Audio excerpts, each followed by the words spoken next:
Oke, yang pertama adalah bahwa pelatihan itu tuh kan harus terus relevan ya, relevan ya.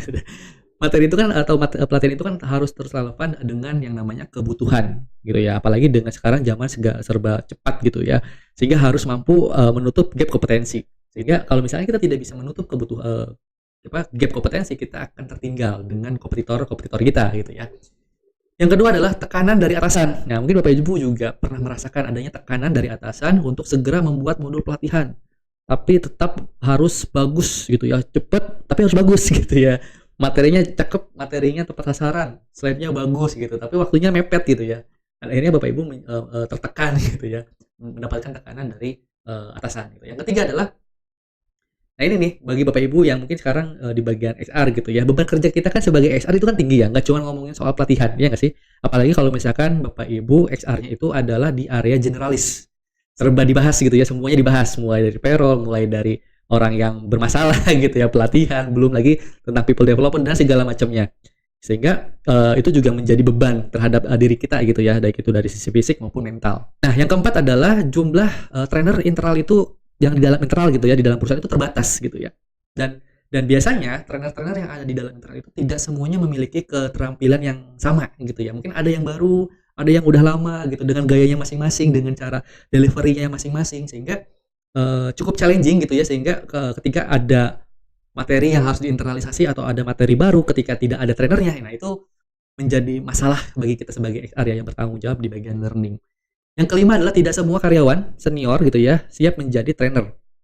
Ya, mungkin Bapak Ibu juga pernah merasakan gitu ya. Jadi karena kita kekurangan trainer, akhirnya kita menunjuk gitu ya, menunjuk atau memilih trainer-trainer yang ngelihat dari sisi senioritas, karena kita anggap bahwa mereka itu udah punya pengalaman kan. Nah, karena mereka punya pengalaman yang cukup, sehingga diharapkan mereka juga bisa ngajarin gitu ya. Ternyata belum tentu gitu ya.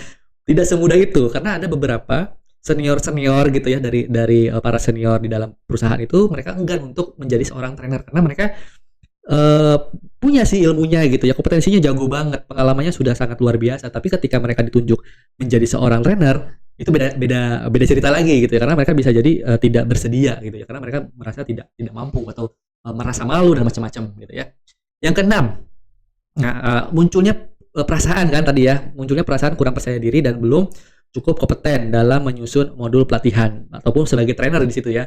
Jadi mungkin Bapak Ibu juga di sini yang menonton video ini itu diberikan tugas harus bisa menyelesaikan sebuah pelatihan atau membuat sebuah learning plan. Tapi karena saya dulunya bukan, atau background saya itu bukan seorang di area learning gitu ya. Mungkin saya baru dipindah dari bagian sales gitu ya. Mungkin saya baru dipindah dari bagian produksi gitu, sehingga saya harus membuat sebuah learning plan di XR. Nah itu sehingga karena tidak punya pengalaman backgroundnya, sehingga menjadi menjadi kurang percaya diri ketika membuat yang namanya modul pelatihan. Yang ketujuh, sulit untuk menyusun yang namanya alur atau struktur materi yang logis dan juga mudah difahami.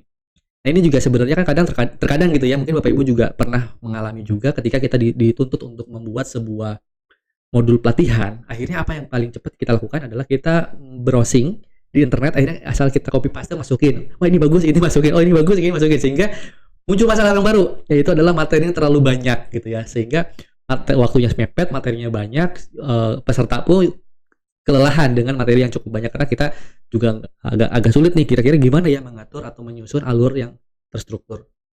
Yang kedelapan adalah bingung menentukan kebutuhan pelatihan yang sesuai. Nah, ini ya sesuai dengan tadi yang fenomena sebelumnya, bahwa nanti kita akan bahas ya yang namanya perceived needs, ada felt needs, dan juga factual needs. Nanti kita akan bahas lebih detail bagaimana kita bisa menentukan kebutuhan pelatihan sesuai dengan kebutuhan.